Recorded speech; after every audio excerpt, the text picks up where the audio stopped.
Well, Paul, you must be quite disappointed after that to concede so late after having so many chances during the game.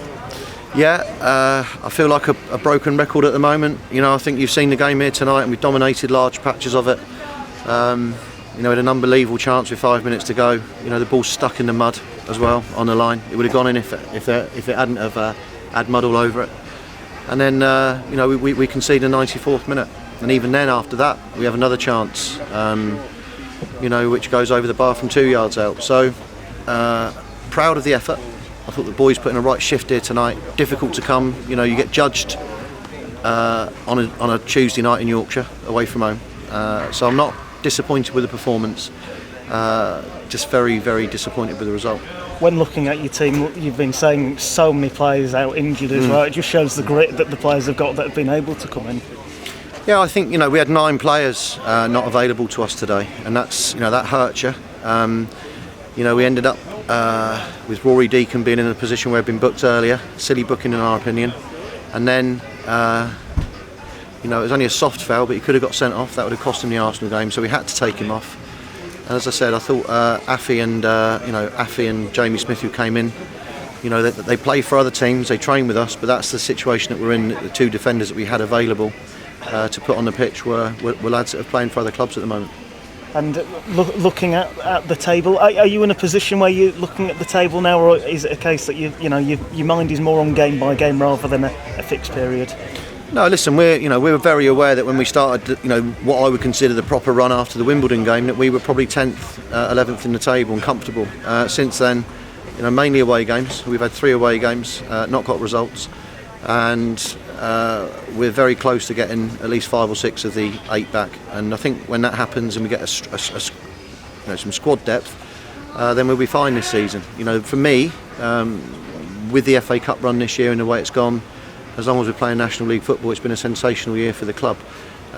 But we're not distancing ourselves from the fact that we need to pick up 1 or 2 wins sooner rather than later. But if the lads show the effort and the commitment that they showed tonight, which they've shown all season to be fair, then we won't have any problems at all. And I've got to ask about that Arsenal game. How much are you looking forward to it? And obviously, just what does it mean for the club knowing that going to be on TV, full stadium as well? It's going to be a marvellous day for the club. Yeah, I've got to be honest, I've been very much concentrated on Saturday and what was happening today, and rightly so. So, I've sort of almost said to myself that we'd start in trying to enjoy it, from probably Thursday onwards when the media frenzy starts again. For a very small, traditional non-league club, which is what we are, there's a few things that have happened in the last couple of days which, are difficult. We all try our best. We all try our hardest. I think we probably had 50 or 60 supporters up here tonight, and weren't they unbelievable as well? Just take my hat off to them.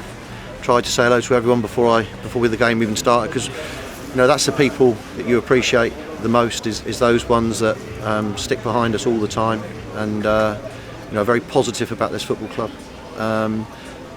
And it's been a very difficult period. We couldn't even train last Thursday because of the media again. It was almost, I didn't see the players from 1 minute to the next, and I'm looking forward to that bit. To be honest, I'm not enjoying that or that aspect of it.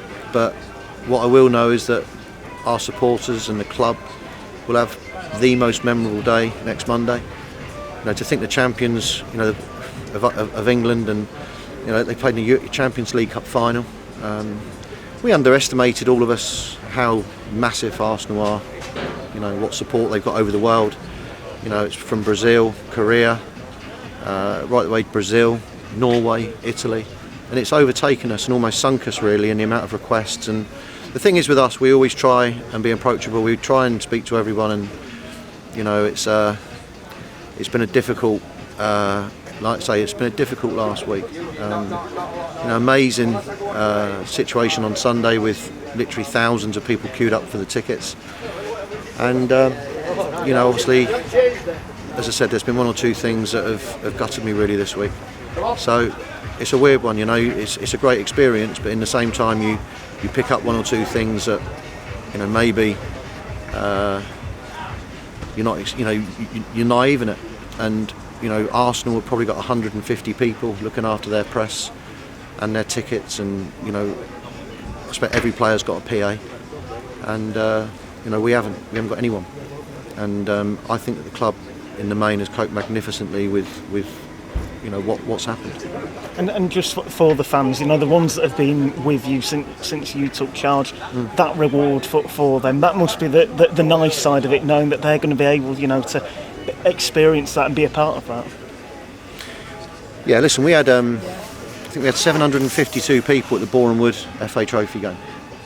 We had 5,000 the week before, and we had 5,000 at Wimbledon. And what I find really interesting is it's the 750 people at Boreham Wood in the main that is our core support, and I think that's what we've realised.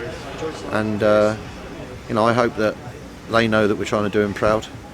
The disappointing thing for me, and you probably think I'm coming across as a bit low, but we just lost a game in the last minute, and I'd say there's a few things that have happened over this last couple of days that make you consider lots of things, about what I do, about what the chairman does as a volunteer, and I'll be quite pleased when the run's over. In some ways, that's not to say it would be the best thing in the world to beat Arsenal, but we need to get back to some normality. I think people also, people that have jumped on our bandwagon, need to get back to some normality as well. It's not easy running a non-league football club, and some of the comments I've read this week, it does make you consider why you're doing it sometimes. Thank you for that, Matt.